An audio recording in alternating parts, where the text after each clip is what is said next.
અંકલેશ્વરમાં મુસ્લિમ સમાજ દ્વારા આઈ લવ મોહમ્મદના પોસ્ટર સાથે યાત્રા યોજવામાં આવી હતી. મોટી સંખ્યામાં મુસ્લિમ સમાજના લોકો યાત્રામાં જોડાયા હતા.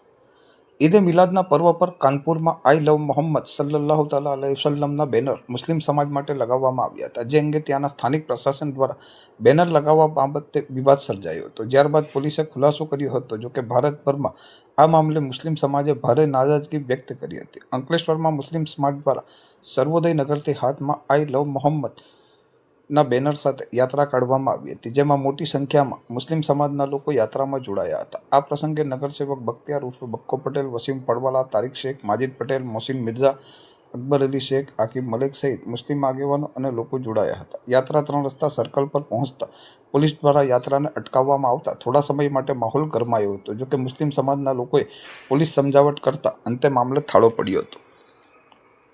हमारे हुजूर दोनों आका के सरदार नबी करीम आकाए नामदार फ़क्रे मौजूदा सैयदुल अंबिया अमन मुस्तफ़ा मोहम्मद मुस्तफ़ा रसूलुल्लाह सल्लल्लाहु अलैहि वसल्लम की शान में उनके नाम के ऊपर जो आपत्ति जता रहा है ये प्रशासन, उसका हम पुरजोश विरोध करते हैं.